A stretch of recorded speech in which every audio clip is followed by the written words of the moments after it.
Hello guys, this is Uncraftables here, bringing you a tutorial on setting up a Tekkit server for Macs. And this is the way that worked for me, so it should probably work for everyone.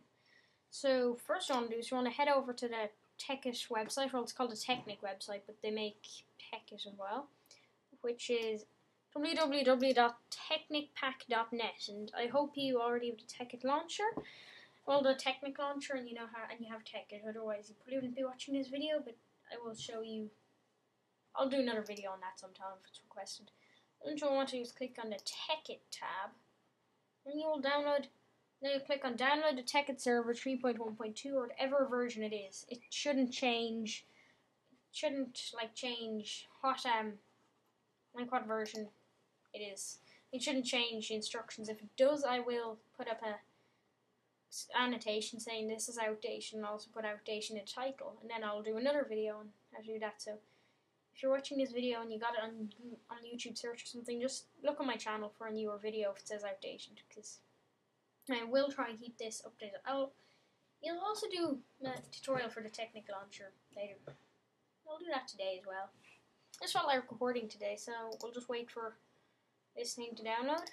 Usually my internet's actually pretty fast, but for the last few days it's been acting up, and yeah, it's just been acting up and really annoying now. Come on, I cannot get on this tutorial until this is downloaded. Should have probably pre-downloaded it, but I'll go into my downloads folder and come on. Be nice if you could download. It has 3 seconds left, and it's pretty much frozen at 3 seconds left. Yes. Can I pause? Yeah, I can pause. Oh my god, it always declines like this when my internet is crashed. You're just joking, aren't you? Oh good, it's downloaded. Okay, there you go. Tekkit server 3-1. Might say 3 for you, might I already have one in this downloads folder. Okay, so it said, yeah I do, so I'll get rid of this one. So it's Tekkit server 3-1. Now, yeah, I wasn't very smart, but this is another server I've set up, and I'm just going to copy a bit of, stuff from it. Start.command. This particular part can actually be used on bucket servers. This Start.command, it does work. I'll show you. Oh my god, no, I've already started up the Tekkit server. No! No! I've skipped ahead of so much, haven't I? Oh no, it started. Close. I force quitted it. Now we've got. Anyway, now I'm going to show you the code in here. I will put this in the description. This thing here. So what you want to do is that you will want to go into text edit, type new, and then you will want to format, make plain text. And I just want to copy and paste this in here. I'll also delete this because it is not needed. And I'm just going to show you something. Just if you were to create a craft bucket, if you were to create a bucket server, which I will do a tutorial on after this, it'd be craftbucket.jar, but let's not worry about that. This is a Tekkit server. So none of this gets changed. This doesn't get changed, but these two, that's how much memory you wanted to use. So 2048 and 2048. Why it's in twice, I will never understand. Oh, I see. This is S and this is X. XMS, I don't know.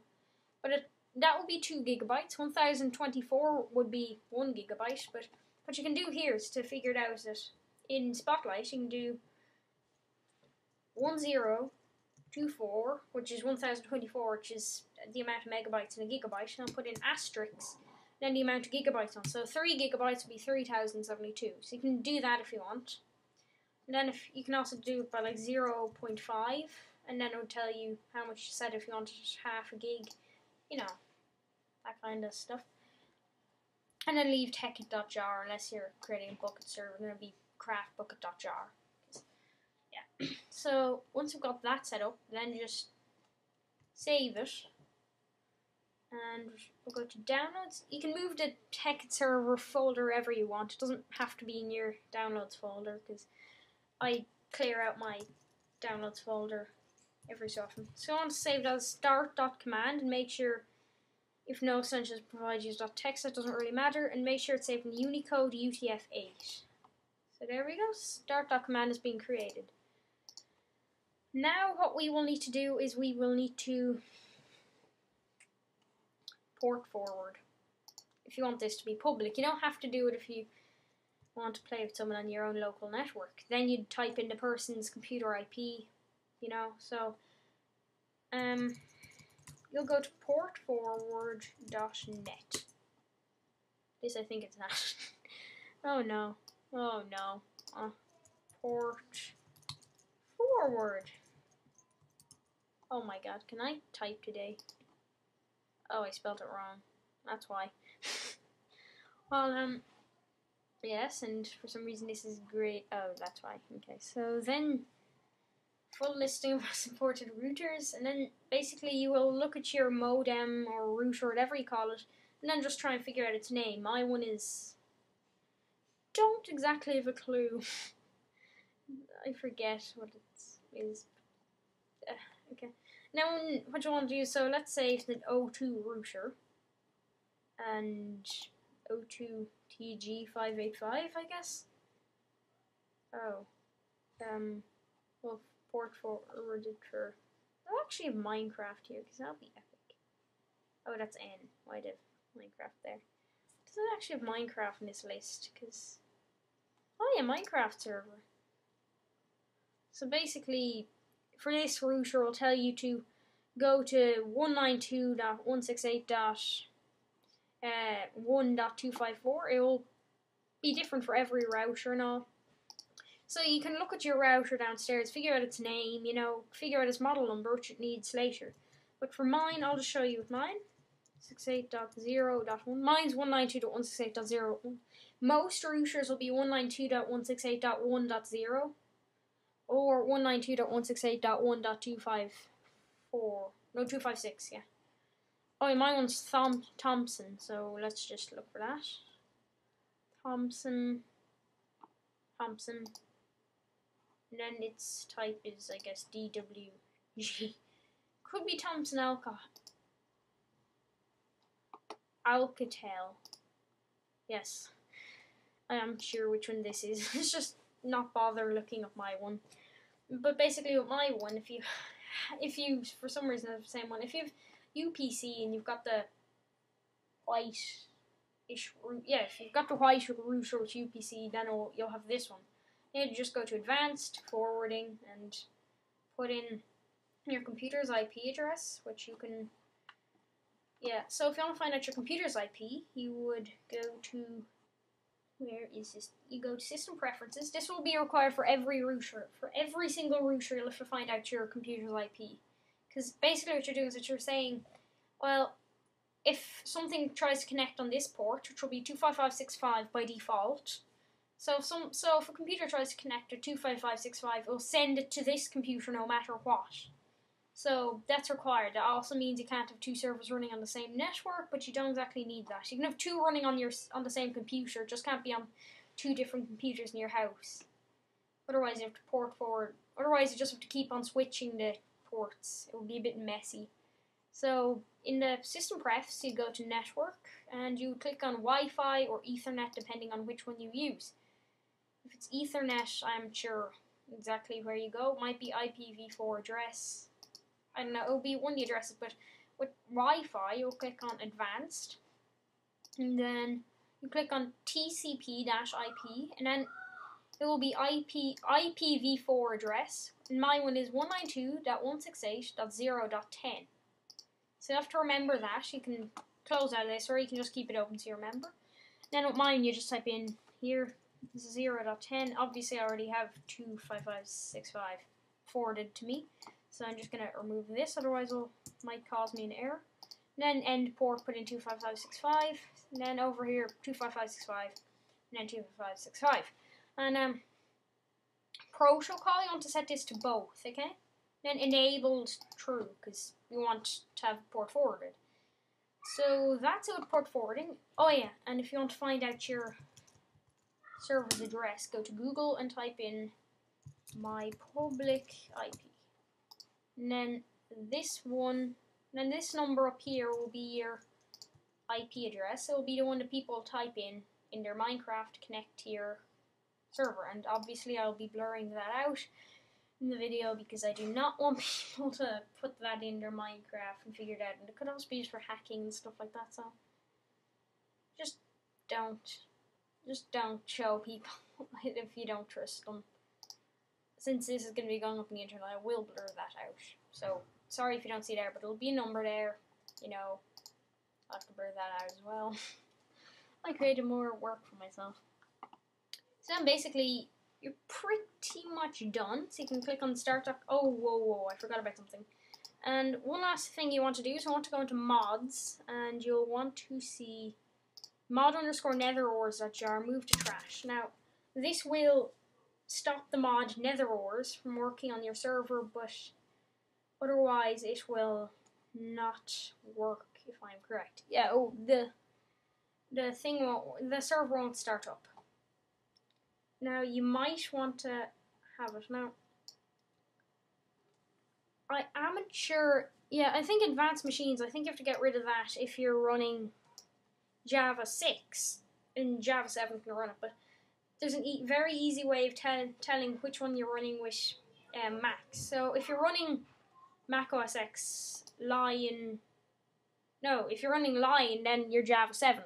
If you're running anything less than Lion, such as Snow Leopard and stuff, then it's going to be Java 6. So basically you can tell by 10.7.4, that's my Mac OS X version. So if it says 10.6, then you can't run it. If it says 10.8, 10. whatever, then you can run it. It just has to be high. It has to be 10.7 or higher. The bit in the end doesn't really matter. So if you're on that, just delete that. Then do Start.command, open, and oh my god, I don't appropriate privileges. Are you serious? Okay. Apparently I don't do appropriate privileges for that folder, so I'll just drag it into desktop. Oops. Start.command. Are you joking? Get info. Yeah, get info, and then I honestly don't know why this isn't working. Open with terminal. Why? Viewer trained to access parameters. Select on the phone. File. Get info. Get info. This is a bit derpy, I think. Read and write. Read and write. Read and write. Okay. Oh, you serious?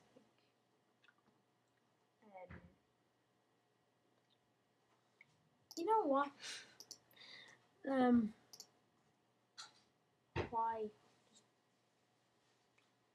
You know what? I'm gonna delete this and create it and just drag in the old Start.command, but that should work for you. I don't know why that isn't working, but that's just it's making it a bit harder for me to conclude this tutorial, but to be honest, it should work for you. If it doesn't work, please post in the comments, because like I don't have a clue why that isn't working. It works in this server. Maybe, I don't know. I don't want to just derp you. It should do this. Maybe my computer just didn't work with that one. Maybe I did something to enable this, but I doubt it. Oh yeah, maybe new security settings. So, see now, here it is generating a world. And world, enter, and world the end. So basically, what you want to do is you want to leave that generate. And then, so then basically if you want to, let's say, put in your own seed, what you want to do is you want to let that generate for the first time. Then, oh yeah, also, you'll want to set allow flight to true, because this is a Tekkit server. Otherwise, what happens is it will kick you every single time you use a jetpack. You can change your MOTD. You will want to put in your server IP there. And you can put in a seed there. If you want people to be in creative, type in game mode 1. And then you can show you spawn monsters, generate structures, view distance. Now view distance basically, if no one in your server uses far, view distance 9 would be far, but it can send you 10. It can drop out the minimap, but it'll save lag for people if it's a lower one, if no one uses far. If you're using like 5 and you're on far, it'll just derp out people's monitors. PvP, set that to true if you want. I don't really mind. Offline modes if someone doesn't have a premium account. I don't really like that. allow nether, so if you want to generate nether, and then end. And server port, don't change that. And yeah. So right now, if you want to create, I'm going to show you how to create a new seed. Let's do the seed tutorial. And then what you want to do is you want to save this. Save anyway. You want to delete all these. Oh yeah, also there should be a whitelist one here somewhere. You want to turn that on if you don't want everyone to get on. And then just to let yourself on, you can either type in whitelist, add whoever, or just add this name. And then since I've deleted that, then if I start it up again, then it'll generate that new world. But yeah, so that's basically it for creating your own Tekkit server. You can also put in, this is technically a bucket server, you can put bucket plugins in there. So yeah, bye.